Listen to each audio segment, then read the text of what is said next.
Ողջույն սիրելի հեռուստադիտողներ, եթերում ազատ շփումն է։ Դե ինչ, առավոտյան այսօր հայտի դարձավ, որ թոշակները բարձրանում են, իմիջայլոց մի քանի օր առաջ, երբ Սև ու Սպիտակ փոդքասթի ժամանակ ընթացքում ես ու Գագիկ Մկրտչյանը անդրադարձավ այդ հնային, ես ինքս չհասկանալով տնտեսագիտությունից փորձեց ներկայացնել, թե ինչքան գումար է հավաքվել, ոնց ինչ հնան, որքանով է աճել եւ այլն, ու ինձ հարցրեց, թե ինչ եմ կարծում դրա մասին, ասացի, որ իմ կարծիքը մեկն է, եթե կա այդ գումարը, ապա անպայման թոշակների վրա որոշակի ազդեցություն պետք է որ ունենա կենսաթոշակների բարձրացման։ Եվ ահա, խնդրեմ, մի քանի օր էլ չանցած, փաստորեն տրամաբանությունը այս դեպքում աշխատեց, ու մի անգամից իմացանք, որ ապրիլի 1-ից կենսաթոշակները բարձրանալու են։ Բայց այստեղ միայն դրական լուրի մասին չի, որ պետք է խոսենք, այլ նաև արձագանքների, ինչը թերևս չգիտեմ, ծիծաղելին է երևի, իմ տրամադրությունը, որ բարձրացրել են հաստատ մի քանի իրենց քաղաքական հռչակած ուժեր, ուրեմն, առավոտյան, երբ որ դրա մասին ասվեց, միանգամից 3 ուժեր, խնդրեմ, հերթով կարդամ, հա, պարզվում է ժողովուրդ ջան, որ այս կենսաթոշակի բարձրացումը ոչ թե իշխանություններն են պլանավորել, ծրագրավորել, հաշվարկել, աշխատել դրա շուրջ եւ այլն, այլ եղել են քաղաքական ճնշումների ներքո, պատկերացնում եք։ Օրինակ Նարեկ Կարապետյանը, ով երեք մի հարցազրույց էր տալիս, չգիտեմ ոնց նկարագրեմ, ինչ հարցազրույց էր, ամեն դեպքում առավոտյան հոսող ջրին պատմեցի անցավ։ Ամբողջ գիշեր մտորումների մեջ է, լավ, այդքան կարելի է չհարգել պետություն, սահմանադրություն, ինչ որ, չգիտեմ, գնալ, նստել, մտածել, ոնց կարելի է ինչ որ բան սղացնել, չգիտեմ, ամեն դեպքում թողնենք դա դեռևս։ Ուրեմն ինչա գրել։ 8 տարի ժամանակ ունենաս բարձրացնելու թոշակները, ու մատդ մատից չտաս, հայտնվի մի ուժ, ումից վտանգը տեսնես ու խուճապահար բարձրացնես թոշակները։ Այսինքն կար հնարավորություն բարձրացնելու եւ թոշակառուն արդեն գիտի ինչ անի այդ գումարի հետ։ Եթե Սամվել Կարապետյանը ստիպեց ընտրությունից առաջ բարձրացնել թոշակները, պատկերացնում եք ինչ կանի նա, եթե լինի վարչապետ։ Փաշինյան, մենք կիմանանք, որ դու ազնիվ ես այն դեպքում, երբ վերադարձնես միլիարդավոր դրամների պարգևավճարները բյուջե։ Սամվել Կարապետյանը տնտեսությունը կուժեղացնի, միշտ հոգ կտանի թոշակառուների համար, ոչ թե Փաշինյանի նման մենակ ընտրություններից առաջ սեփական աթոռը պահելու համար։ Նախ Նարեկ Կարապետյանի այս գրառումը քննարկենք, հետո առաջ կգնանք։ Ուրեմն, Նարեկ Կարապետյան, նախ շատ լավ կլինի կրկեսում հավաքի ժամանակ նույն դերասանական ինտուզիազմով հայտարարես, որպեսզի թալանացը հետ բերեն հորդ եւ հորեղբորդ մտերիմ գործընկերները։ Սկսենք այդտեղից, որովհետեւ պարգևավճարների մասով նախ պարգևավճար չի, հավելավճարը, այդ ձեր լեքսիկոնով դարձավ պարգևավճար։ Հավելավճարների պարագայում այդ ամեն ինչը արձանագրվում է, օրենքի կետերով հաստատվում է եւ հաշվարկվում է հատուկ ձևով եւ բաց թափանցիկ տեղադրվում է համացանցում բոլորի աչքի առաջ եւ ցանկացած տնտեսագետ, ով մի քիչ հասկանում է այդ ամենից, կարող է կամ ֆինանսիստ կարող է ինքը նստել եւ հաշվարկել, տեսնել այնտեղից կոպեկի գողություն եղել է, թե ամեն ինչ ճիշտ է։ Սկսենք այդտեղից եւ միլիարդավոր չէ, մի քիչ սխալ հաշվարկներ է անում։ Երկրորդ, ազնվության մասին արի դեռ չխոսենք, ինչ վերաբերվում է թոշակների բարձրացմանը 8 տարի անց։ Քեզ հուշեմ, ուրեմն դժվար չի, վստահաբար քո ձեռքի գadget-ը իմինից մի քանի անգամ ավելի լավը պետք է որ լինի, իմ համեստ միջոցները մրցունակ չեն քո ունեցածի հետ, ես իմ ասում փառք տալիս եմ իմ ունեցածով գոհ եմ։ Տես, վերցնում ես քո ձեռքի լավագույն գadget-ը, բացում մտնում ես, սկսում ես անգամ արհեստական բանականության միջոցով, ում հետ ոնց հասկացա լավ հարաբերություններ ունեք արդեն, մեկ հարցնում ես, ասում ես 18-ից մինչև այսօր քանի անգամ է թոշակները բարձրացել։ Գիտես, ինձ թվում է մոտավորապես 3 անգամ, եթե հիշողությունս ինձ չի դավաճանում, տեսնելու ես, որ արդեն սա երրորդ դեպքն է, որ թոշակը բարձրացվում է 8 տարվա մեջ։ Իհարկե, դու դրանից տեղյակ չես եղել, դուք դրսում ձեր գործերով Հայաստանը ձեր ինչին էր այ մարդ, կամ թոշակառուն ձեզ պետք է եղել, ինչքան է ստանում, ինչքան չէ։ Հա, իմիջիայլոց հուշեմ, որ երբ որ հայրդ աշխատում էր Սերժ Սարգսյանի աշխատակազմի ղեկավար, իրեն ժամանակ, եթե չեմ սխալվում, 16000 դրամ էր ու շատ երկար տարիներ։ Եվ ոչ թե ընտրություններից առաջ թոշակ էին բարձրացնում, այլ ընտրություններից առաջ 5 տարին մեկ մի հատ 5000 էին բաժանում ժողովրդին։ Հասկանում ես։ Այնպես որ արի, չգիտեմ, մի փորձի ներկայանալ այստեղ մեր ազգի, մեր ժողովրդի, մեր քաղաքացիների պայծառ ներկայացուցիչ։ Դու անգամ անտեղյակ ես, թե ինչպես են մարդիկ գոյատևել։ Որովհետև դա քեզ անհրաժեշտ չի եղել հետաքրքրվես։ Այդ հիմա է, որ գործով է, թե ինչ գործով է, իհարկե դա նույնպես պատրաստել եմ, կընթերցեմ անպայման քեզ համար, հա։ Իսկ ինչ վերաբերվում է ընտրություններից առաջ բարձրացնելուն, կներես, 23 թվականը ընտրություններից առաջ էր, թե հետո։ Խոսում եմ 2023 թվականից, դա ընտրություններից առաջ է, թե հետո է։ Ասեմ, գրեթե ճիշտ մեջ տեղում է։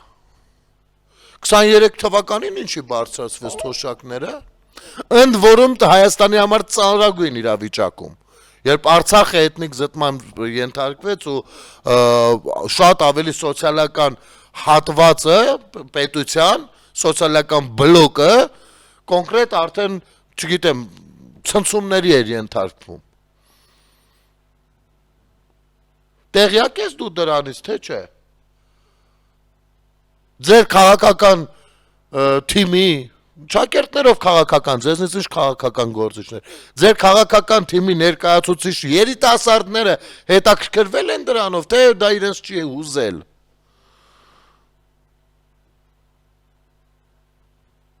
Ու հիմա,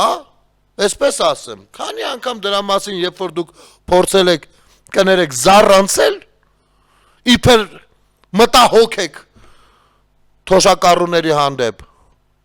Մի քանի անգամ ես մեկը նկարագրել եմ, ասել եմ ժողովուրդ ջան, ինձ էլ են հարցրել, չէ, ասել են իսկ թոշակները հնարավոր է բարձրանան, ասել եմ, որ տեսեք, թոշակը բարձրացնելը հեշտ գործ է, ընդամենը հրամանագիր ես գրում, ստորագրում, վերջ։ Բայց բարձրացումը պահելը ամենադժվար ու բարդ աշխատանքն է, որովհետև պետք է դու ունենաս դրանից առաջ վստահություն, որ քո հնան համաչափ է աճում, քո դրամահավաքությունը համաչափ է աճում, եւ դու եթե թոշակը, կենսաթոշակը բարձրացնում ես, հետո ինչ-որ մի պահի ստիպված չես լինի իջացնել, որովհետեւ կենսաթոշակ իջացնել վատ բան է, չէ՞, չի ստացվի տենց։ Իսկ որպեսզի դու վստահ լինես դրան, պետք է առնվազն 1-2 տարին վրան անցնի։ Հիմա այդպես բարձրացնելով եկել են համաչափ ձևով։ Ի տարբերություն, հա, իմիջայլոց, ստեղ մի հատ ուրիշ հարցել է ծագում։ Բոլոր քաղաքական ուժերով խոսում եք բյուջեի թալանի մասին, բլոգերներից սկսած, ձեր վարչապետացուներով վերջացրած։ Բյուջեն, դու գիտեք, մս խում են գումարները եւ այլն։ Օ, փաստո, իսկ այս 10000-ը որ ավելանում է, որտեղից է ավելանում, բյուջեից, չէ։ Փաստորեն ստացվում է բյուջեն թալանված չէր։ Դա ոնց որ լավ բան չստացվեց։ Բյուջեն թալանված չէր։ 10000 դրամ։ Խոսքը մոտավորապես 600,000 թոշակառուների մասին է, սա դեռ կենսաթոշակի մասով։ Մատ բազմապատկեք ինչ թվի մասին է խոսքը։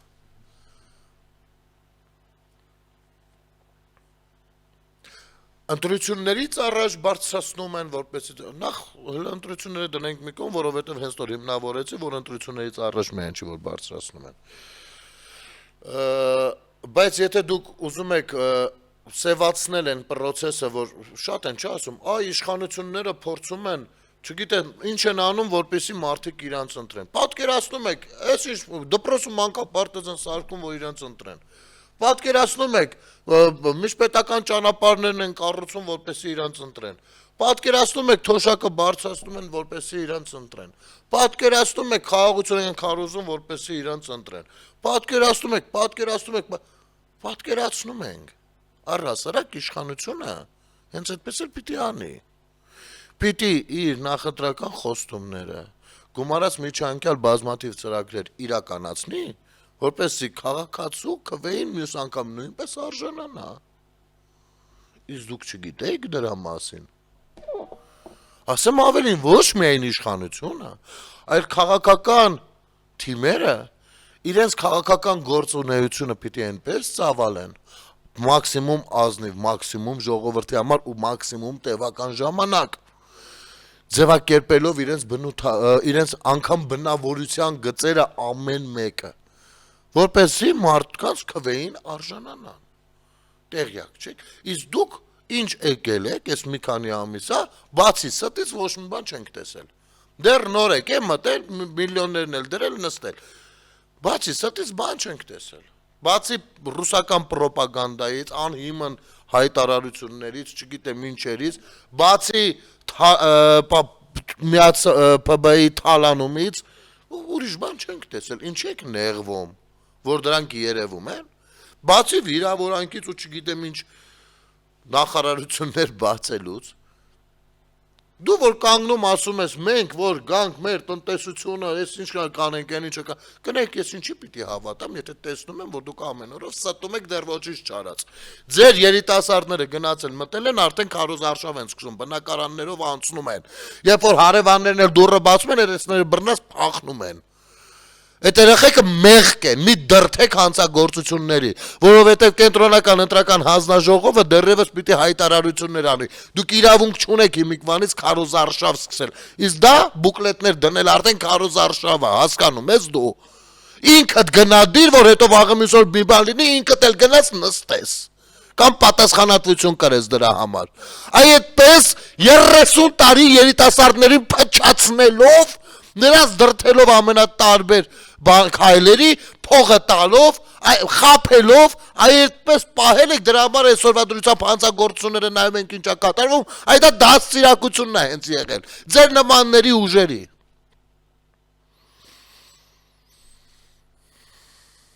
Անցնենք առաջ։ Սա մեկն էր։ Մի րոպե։ Տեսեք, մի խոսքով պարզվեց, որ այս մարդիկ իրենք եթե չլինեին, թոշակը չէր բարձրանա։ Հիմա Արման Ղուկասյան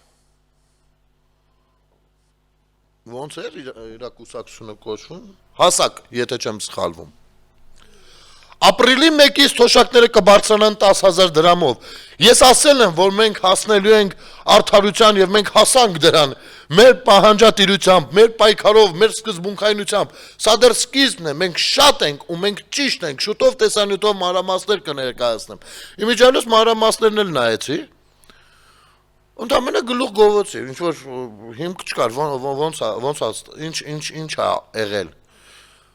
Ասեմ ավելին, հրատապ, Մենուա Սողոմոնյան, Հայակվեն ստիպեց բարձրացնել թոշակները, շարունակում ենք պայքարը։ Բրավո, տղերք, վստահաբար հեսա դաշնակներն էլ կարող է գրեն, հանրապետականներն էլ չգիտեմ, մի հատ հավաքվեք մի տեղ, դուք ձերոնցով, որովհետև դուք ձերոնց եք, բոլորդ էլ ձևիստ եք, մեծ հաշվով, սենց ասեմ, բոլորդ էլ բալաբեկյալ եք, ուրեմն հավաքվեք մի տեղ, մեկ պայմանավորվեք, որդ ինչ պիտի անեք, դուրս եկեք մի հատ հայտարարություն անեք, այս ժողովրդին մի պառակտեք, հիմի մի մասը իմանալու է, թե Հայակվենը, մյուս մասը իմանալու է, թե հասակն է, մյուս մասը իմանալու է, ձևիստներն են, ու ոչ մեկ չի բան անելու, որ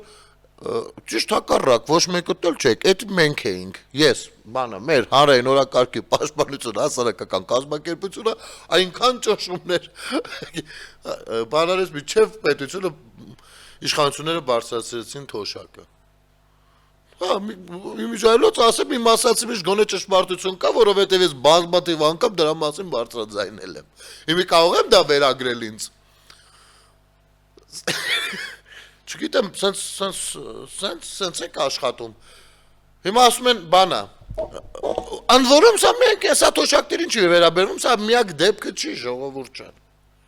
Այո, միակ դեպքը չի։ Գիտեք, իշխանության ցանկացած հաջողություն, որ ցանկանում է գրանցել, իրենք վերստում ասում են, այ եթե մենք չլինենք։ Իմիջայլոց սա դաշնակցական նաև ձեռագիր, մի խոսքով KGB-ի ախառսս մի հատ մի գրասենյակի սաներն են։ Տեսեք, հիշեցնեմ ձեզ։ Ուղիղ նման է, նույն խոսույթն է։ Գառնիկ Դանելյանը ազգային ժողովում, երբ որ խոսքը գնաց, չգիտեմ, սահմանների մասին, թե ինչ, կառավարության հետ հարց ու պատասխանին, մի քանի շաբաթներ առաջ, ու Նիկոլ Փաշինյանը ասաց, իսկ հիմա ո՞նց է այդ սահմանը, էլի պատական, իրանցը որտեղ է, եկեղեցին որտեղ է եւ այլն, հասկացնելով, որ տեսակ, որ դուք սխալ գործ եք ձեռնարկել, էլ ինչ որ շարժում, մարժում, բան, գալիս ենք հեսա փրկենք, մենք չենք տա մեր երկրից, բան։ Գառնիկ Դանելյանը վեր կացավ, գիտեք ինչ արդարացավ։ Ասես դուք ուզում եք տակ, որ մենք չլինեինք, տալու եք։ Մենք պահեցինք։ Լուրջ եմ ասում։ Ու ախր գիտեք որն է բանը, կարող է ես էլ լինեի շարքային քաղաքացի մտածի ասի, երևի տղերքը բան, բայց խնդիրը նրանում է կայանում, որ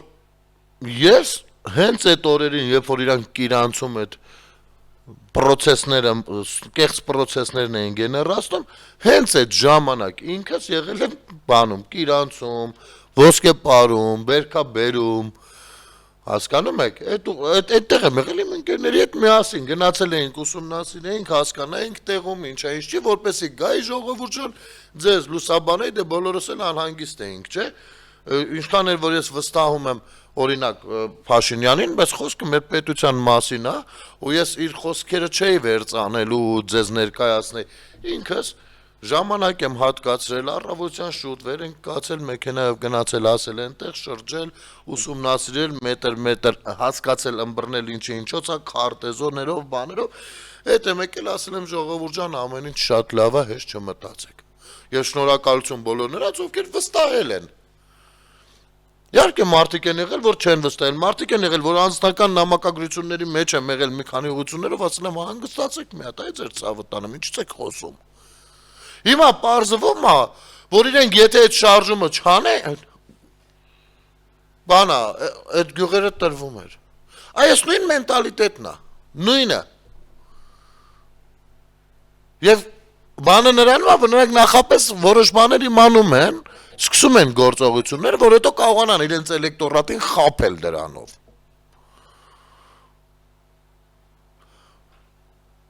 Այսինքն գնահատականը հետևյալն է։ Նրանք փորձում են խաբելով կամ նույնն թե ցանկացած գնով ինչ որ կերպ վերադարձնել իշխանությունը, գողանալ իշխանությունը ժողովրդից, եթե չստացվի, գոնե դարձյալ իրենց ներկայությունը ապահովեն ազգային ժողովում։ Որպեսի դարձյալ ինչ որ ես 5 տարում տեսանք, նորից շարունակենք տեսնել, իսկ այդ ընթացքում ումից ենք հիաստափվում, եկեք միասին գուշակենք։ Այս է իրականությունը։ Ինչ որ կերպ գոնե ժամանակավոր ներկայություն ապահովել, մինչև տեսնել ինչա գալիս գլխներին։ Այ դրա համար է խնդիրը այնտեղ, որ այս ուժերը պիտի ստանան 0 ձայն։ 0 ձայն, ոչ մի իրան հարգող քաղաքացի բառի իրավական իմաստով չպիտի նորմալ համարի, որ իր հետ խոսում է արհեստական բանականությունը, ցուցակում չեն գրում մարդու անուն, հետո պիտի գան, ինչ-որ միջանկյալ բան, հետո սահմանադրությունը բռնաբարեն, հետո Սամվել Կարապետյանի անունն էլ գրեն, այդտեղ բերեն, դնեն վարչապետ, դրանով տալով նախադեպ, որ դրանից հետո ցանկացած մեկը կարա լինի, օտարազգի թե հայ։ Ցանկացած իրան հարգող քաղաքացի երեկվա Նարեկ Կարապետյանի եթերը հարցազրույցը ազատությունով դիտելուց հետո պիտի փորձի պատասխանատվություն դրսևորել իր պետության հանդեպ։ Ես չեմ ասում գնացեք, ընտրեք, չէ, բայց այդ ուժերին չի կարելի ու չի կարա այդպիսի բան լինի։ Կարճ դադար մեր եթերում։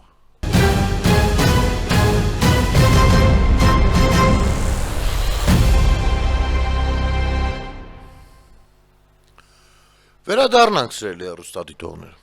Ու քանի որ խոսում ենք ընտրություններից, ասեմ ձեզ, մի քանի օր առաջ մտածում ենք, չէ՞, որ նոր բանը Նոյան Տապանին միացողներ էին լինում։ Իսկապես մտածելու տեղիք էր տալիս, լավ, այս մարդիկ չհասկացան դաշինքով են մասնակցում ընտրություններին, թե ինչ է այս, ինչ անշակում միանում ենք, բայց ինչ որ դաշինքի անուն չի լինում, սենց մտքերի մեջ է, հետո լուսավորվեց, պարզվում է ինչ։ Դե քանի որ դաշինքի անցումային շեմը ավելի բարձր է, իսկ առանձին կուսակցությունով ցածր, սրանք շատ լավ իմանալով եւ գիտակցելով, որ չեն կարող հավաքել այնքան ձայն, ինչքան էլ որ բոլորով միասին լինեն են Քեթրինի Միրան, Արշակ Կարապետյան, Ծառուկյան, Թևանյան, Վանեցյան, որ ինչքան էլ միասին լինեն 7%-ի շեմ, այսինքն քաղաքացիների, ընտրողների 7%-ի վստահությունը շահելը չափազանց բարդ, դժվար, անհասանելի իրենց համար բան է, որոշել են չգնալ ռիսկի ու անեն այսպես. Թևանյան Անդոն մտնում է Ծառուկյան Գագոյի բանի տակ, այդ առաջարկած ծրագրի շրջանակներում եւ մի դեմքով են հանդես գալիս, այսինքն իրանց պետք է լինում 3 թե 4%-ի շեմը հաղթահարել։ Հույս ունենալով, հետո ստեղ կա երկրորդ նաեւ խնդիրը, որի վրա այդքան էլ ոնց որ թե ուշադրություն չի դարձվում։ Երկուսն էլ գիտեն, որ իրենց ձայն տվող էլեկտորատի մեծամասնությունը Քոչարյան Ռոբերտինն է, ովքեր որ ուղիղ Քոչարյանին չեն ուզում ձայն տան, բայց տենց ասենք Ծառուկյանին կտային, Անդրանիկ Թևանյանին կտային, հասկանում եք, ու որպեսի հանկարծ այնպես չստացվի, որ Քոչարյանի ձայներից փախցնեն, որովհետև Քոչարյանը կջղայնանա։ Նրանք որոշել են, որ արի բանով չլինենք, դաշինքով չլինենք, շատ անպագորգոր բան չստացվի։ Մի ձևի 3%-ի շեմը անցնենք, մտնենք, հետո այնտեղ արդեն մնացածը կորոշենք։ Դուք տեսեք, սա այս պրոյեկտը, ձևիստների այդ 148 հոդվածի հետ կապված թեման մյուս պրոյեկտ, ախր, սես նայում ես, ասպես,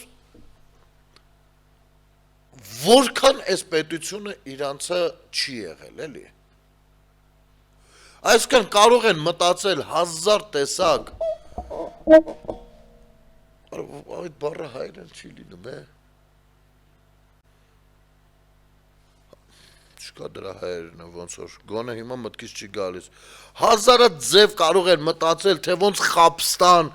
ինչ կնոպկեքի վրա աշխատեն մարդու զգացմունքների ուղեմիացած մտնեն,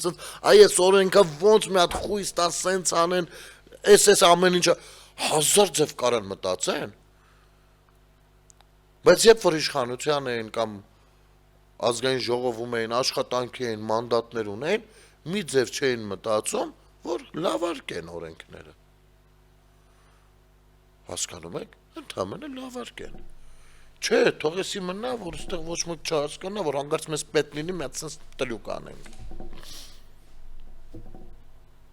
Ու այս ամեն ինչի գլխավոր հերոսը իհարկե եղել է Հրայր Թովմասյանը, ում վերջապես սահմանադրական դատարանից ճանապարհեցին ուրիշ ուղղությամբ,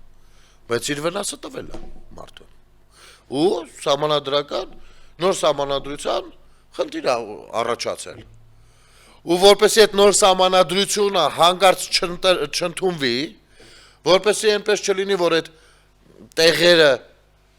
կորեն իրենց ուզած, ինչ պիտի անեն, այո, Ալիևի հրահանգով է սահմանադրությունը փոխվում, ժողովուրդ, Թուրքի հրահանգով, Ալիևը նստած տեղ նայում ասում հա ինչ ա եղել տեղով նստվեց նայում է սրանք են ինչ որ սահմանադրություն Թուրքիերը հա բերի հրամանով իշել գիտի որ սրանք իրան ձեռնտու են Նիկոլի հետ չի կավանում խոսա խաղաղություն են պարտադրում այ ապրեք հարցազրույց խնդրեմ ո՞րն եք ուզում Ֆրանս 24-ից սկսած չգիտեմ Բաքու Նյուզից վերջա ո՞րն եք մինչև Հայաստանը սահմանադրությունը չփոխի մենք խաղաղություն չենք կնքի լավա տղեր ջան լավա շնորհակալություն շարունակում ենք այստեղ նույն ոգով խնդրեմ տեսարանը Արդյունքում ով ատուժում իշնատուժում Հայաստանն ու Հայաստանի կառավարումը Հայաստանում համակեցության կանոնները եւ այլն եւ այսպես շարունակ Տեսակ ժողովուրդն ասաց որ այդպես է Ալիևին վկա են վերում Ինչ պիտի ասի եթե իրան հարմար է պիտի ասի բախի չպիտի ասի այդ երբ որ ձեր համար հայկական ներքաղաքական իրավիճակներում Ալիևը դարձավ գործոն դուք ինքները դարձել եք իրեն ձեզ գործընկեր Գործոն քաղաքական գործոն Ոնց է արհեստական բանականությանն եք դարձրել գործոն այնպես էլ Ալիևի ուրվականին դարձել եք այստեղ գործոն Դիմել եք ամեն քայլի մենակ թե Հայաստանում սահմանադրություն չփոխվի եւ երկրի պետ այն կարևոր մի հատ են որ ասում են Թուրքի հրահանգով մի հատ կասեք որ կետերն է Թուրքի հրահանգով մի հատ այդ որ ձեր մոտ խոսում են ժողովուրդ ջան հանկարծ որ տեսնում եք որ կգան տես բանք մտ հարցրեք ասեք կնել նոր սահմանադրությունից ինչից եք տեղյակ մի հատ մեզ ասեք որ կետերն է կոնկրետ փոխվում Թուրքի հրահանգով մի հատ թող լասեն էլի Բերնի ծամուն են դարձրել ընկել են բան մեյդան Որպեսի Թուրքի հրահանգ ու դա էլ ինչ ասում ու որպեսի իրենք մի հատ այդ սուտ ասում են իրենք սկսում են այդ ստին հավատալ հետո գտնում են երկու ու որպեսի Թուրքի հրահանգով չփոխվի սահմանադրությունը եկեք ռուսի հրահանգով խախտենք այն Սս բաներ են ասում խնդալու է Սա պետության հանդեպ եւ քաղաքացու հանդեպ իրենց վերաբերմունքն ու պատկերացումն առհասարակ ու այդպես էլ եղել է մշտապես Ես ուզում եմ ընթերցել իմ ամենասիրելի պատգամավորներից Մարիա Կարապետյանի գրառումը Ես սա չեմ թաքցնի իսկապես Մարիա Կարապետյանը ես որպես քաղաքացի հիանում եմ նրա թե գրառումներով, թե կեցվածքով, թե բանավեճերին, իր իմաստությամբ ամեն ինչով իդեալական մեր ես նայելով Մարիա Կարապետյանին անկեղծ ասում եմ կարող եմ ասել որ Հայաստանի Հանրապետությունում ունենք քաղաքական գործչի իդեալական կերպար Իհարկե շատերը կան որ հարգում եմ բայց նա այս իմաստով իսկապես մշտապես յուրահատուկ է իր ձեռագրով իր սկզբունքայնությամբ իր ուղղությունը մշտապես յուրահատուկ է Շատ շատերին եմ հարգում Թագուհի Ղազարյանն էլ շատ է դուրս գալիս այդ իմաստով առավելևս ոդքասթերը ես դիտում եմ չգիտեմ դուք ոնց խորհուրդ կտամ դիտեք շատ հետաքրքիր թեմաներ են մշտապես քննարկում Եվ այլն, սս բոլորի, հիմա ստիպված պիտի բոլորի ավլը ասեմ, որ հագարց տես չլինի, չէ, բոլորին էլ հարգում ենք Ուրեմն, ես խնդրում եմ, մի հատ ֆոտոն եթե պատրաստ է, մի հատ տեղադրենք, էլի Սա ժողովուրջան մասնավոր ինքնաթիռ է Օդանավակայանը, եթե չեմ սխալվում, Միացյալ Նահանգներում, թե որ օդանավակայանն է կոնկրետ չեմ կարող ասել Շնորհակալություն Ֆիքսում ենք սա մի հատ ընթերցում ենք գրառումը, հետո կասեմ ինչի ինչոց է Ազգային ժողովի քաղաքացիական պայմանագիր խմբակցության պատգամավոր Մարիա Կարապետյանը Facebook-յան իր էջում գրել է Ռուսաստանցի օլիգարխի բազմավեկտոր քաղաքականությունն ու արևմտյան պատժամիջոցները եւ թե ինչ կապ ունի այս ամենի հետ Հայաստանի սահմանադրությունը Մի քիչ մեծացնեմ տառերը Շարժումը պիտի լիներ քաղաքական Իսկ առաջնորդը գաղափարական Բայց սա չարժանացավ ժողովրդի հավանությանը Հիմա պիտի փորձարկվի սահմանադրական ճանապարհը Դրական բան կա ռուսաստանցի օլիգարխի էվոլյուցիայի մեջ Որքան էլ ծաղրանկարային լինի սահմանադրական փոփոխությունների նրա գաղափարը Այն առավել է ընդգծում առաջարկի մտադրությունը Հայաստանի վարչապետի նկատմամբ 4 տարվա քաղաքացիության եւ մշտաբնակության ցենզը հանելը ոչ թե փոքրիկ տեխնիկական փոփոխություն է, ինչպես պնդում են ձևիցները, եւ Նարեկ Կարապետյանն էլ երեք ասում էր, մենք ոչ ենք ասում ամբողջ սահմանադրությունը փոխենք, մենք ասում ենք դրա փոխարեն եկեք մի հատ կետք այդ փոխենք։ Այդ ոնց որ մտի Մուրացկանը մտի ոսկու շուկա, ասի, որ խնդրեմ ինձ մի գրամ ոսկի կտակ։ Շատ լավ է։ Պնդում են ձևիցները, այլ Հայաստանի Հանրապետությունը օտարերկրյա կառավարման հանձնելու մտադրություն։ Աշխարհի շատ ու շատ երկրներ ունեն երկրի ղեկավարի նկատմամբ քաղաքացիության եւ մշտաբնակության պահանջ։ Այսպես, Միացյալ Նահանգներում նախագահ կարող է դառնալ միայն նա, ով բնակվել է Միացյալ Նահանգներում վերջին 14 տարին։ Իսկ Ռուսաստանում 25 տարին։ Ավելին, Ռուսաստանում վերջին սահմանադրական փոփոխություններով նախագահ չի կարող դառնալ այն անձը, ով երբևէ ունեցել է այլ երկրի քաղաքացիություն եւ նույնիսկ մշտական բնակության թույլտվություն։ Երբևէ։ Իսկ Սամվել Կարապետյանը ունի առնվազն 3 անձնագիր. Ռուսաստանի, Կիպրոսի եւ Հայաստանի։ Մենք սրանից ենք տեղյալ։ Չնայած ինձ թվում է ավելին կունենա։ Եվ նա չի պատրաստվում անհապաղ հրաժարվել օտար երկրների քաղաքացիությունից, գոնե ձևի համար։ Գիտեք ինչու։ Իր կապիտալը պաշտպանելու նպատակով։ Երբ Կարապետյաններին հարցնում են ռուսական կապիտալի գերի լինելու մասին,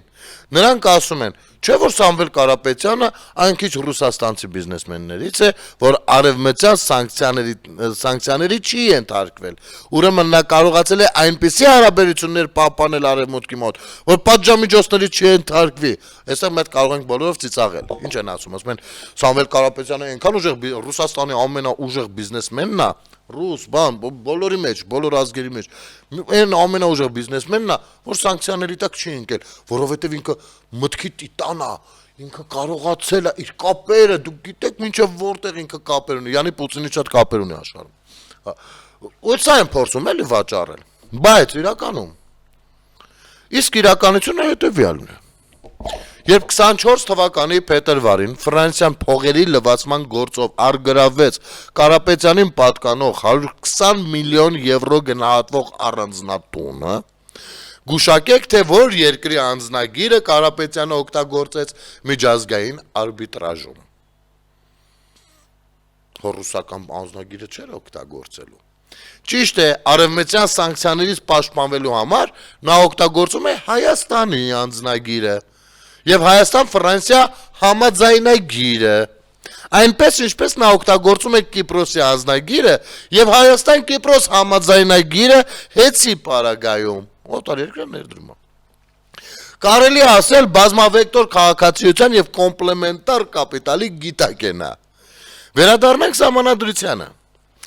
Ահա, առաջարկվում է մեր ամբողջ պետությունը դարձնել այս ռուսական բիզնեսմենի մախինացիաների մաս։ Հայաստանի Հանրապետությունը ռուսական ձեռնարկության վերածելուն պես ավելի հեշտ կլինի պաշտպանել ռուսական կապիտալը արևմտյան սանկցիաներից։ Հայաստանը հանգիստ կարող է դառնալ լվացքատուն, ժողովուրդ ջան։ Եթե ունենաս ոչ միայն Հայաստանի քաղաքացիություն, այլ լինես Հայաստանի վարչապետ։ Հասկացաք։ Այս խայտառակ մախինացիան արդարացնելու համար Նարեկ Կարապետյանը մեջբերում է նոր սահմանադրություն ունենալու մեր առաջարկը։ Շատ շնորհակալություն հայտնենք նրան երկընտրանքը բյուրեղացնելու համար։ Մեզ իսկապես անհրաժեշտ է նոր սահմանադրություն, անվիճելի հանրակրվեով անցած սահմանադրություն, որում փակված կլինի մեզ կրկին խորհրդային միություն քարշ տալու ճանապարհը։ Քանի դեռ մենք չենք փակել այդ ճանապարհը, ԽՍՀՄ ուրվականը թևածելու է մեր տարածաշրջանի եւ մեր երկնքում։ Իսկ ինչ է առաջարկում անել ընդդիմությունը։ Բնականաբար ոչ միայն չհեռանալ խորհրդային միությունից, այլ առավել ամուր փարվել այդ ուրվականին, Հայաստանի վարչապետ կարգելով ռուսական կապիտալը։ Չի ստացվելու։ Հունիսի 7-ին կայանալիք ընտրություններում Հայաստանի ժողովուրդը կվերահաստատի Հայաստանի եւ նրա ժողովրդի անկախ, ինքնիշխան, խաղաղ եւ բարեկեցիկ ապրելու ընտրությունը։ Հետգրություն։ Իսկ նկարում Սամվել Կարապետյանի անվան հետ կապվող ինքնաթիռներ։ որը 2022 թվականին ենթարկվել է ԱՄՆ պատժամիջոցների։ Այ։ Հասկացաք ժողովուրդ ջան, որտեղ է թաքնված շանգլուխը։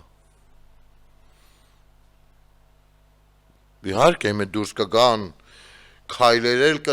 կներկայացնեն, ես զարմանում եմ, որ դեռևս 5 քայլեր են, այսպիսի ծրագիր իրականացնելու համար առնվազն 50 քայլ պիտի ունենային։ Էլ կմտածեն կենսակ թոշակառուների մասին, կպայքարեն իշխանության դեմ եւ իշխանությունները սարսափի մեջ ընկած կգան ու կբարձրացնեն, թե որտեղ էր այդ ցավը տանեմ, բա 21 թվականին էլ գայր, 22-ին էլ գայր, 23-ին էլ գայր։ Հիմա կենսա թոշակառուները առնվազն $1000 թոշակ կստանեն։ Ինչ ուզում խոսում են, ինչ ուզում խոսում։ Դեղերը 20%-ով կեժանացնենք չեք կարող։ Իմիջայլոց են դեղերը հիմնականում, որոնք որ 20% առաջարկում եք էժանացնել, դրանք անվճար հասնում է մեր ժողովրդին։ Հասկանում եք։ Այն 300,000 աշխատատեղերը, որ մի վտանգավոր արտահայտություն եղավ, այդ չի ուզում անդրադառնալ ճիշտն ասած այդ բանին, հարցազրույցին, բայց sense բան։ Մենք Սփյուռքի եթե կարողանան Սամվելին կարգել վարչապետ, դա նախադեպային է դառնում, այդ կետն էլ որ դուրս է գալիս, ստացվում է, որ Սփյուռքը հանգիստ կարող է ներգրավվել պետական կառավարման ոլորտում։ Առաջին հայացքից ինչ գեղեցիկ բան, ինչ լավ է, չէ՞։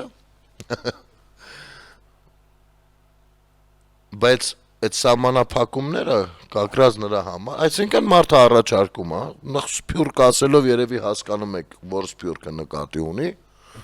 ռուսական, առաջարկում է վերադառնալ մինչ հեղափոխական Հայաստան, երբ մեր ազգային անվտանգության ծառայությունը ամբողջովին վերահսկվում էր ռուսների կողմից, երբ մեր սահմանները վերահսկվում են ամբողջովին ռուսների կողմից, օդանավակայանում այդ թվում ռուսների կողմից, երբ չգիտեմ, պետական համակարգերը նայում էր, հենց ոնց 6 հատ բանը նախարարից 5-ը ռուսական անձնագրով էին եւ փախած են Ռուսաստան։ Այս սա է նշանակում Սփյուռքի ներուժով։ Սփյուռք նրանք դա նկատի ունեն։ Այսինքն պետությունը վերածել դարձյալ ագենտուրայի չալտարային տարածքի։ Ագենտուրայի։ Ես Սփյուռքից եկողներն էլ, ես գիտեք Սփյուռքից ներուժը իհարկե այստեղով պետք է օգտագործել, բայց դրա համար գոյություն ունեն հատուկ ծրագրեր, որին մասնակցում են եւ դրա շրջանակներում արդեն մնացածը համակարգված ընթանում է։ Բայց կներեք, այդով է վերահսկելու, որ ու քանի երկրի շպիոն է։ Ով դուք Սամվելը Կարապետյան Կիրիենկոյի։ Ես հասկանում եմ, որ Կիրիենկո բառը գուցե ցավ պատճառի շատ, որովհետև ուրիշ խոսակցություններ էլ կային կապված նրա հետ։ Բայց դա ռեժիմ թողնենք երևի թե։ Իմիջայլոց, քանի որ հաղորդումը արդեն մոտենում է ավարտին,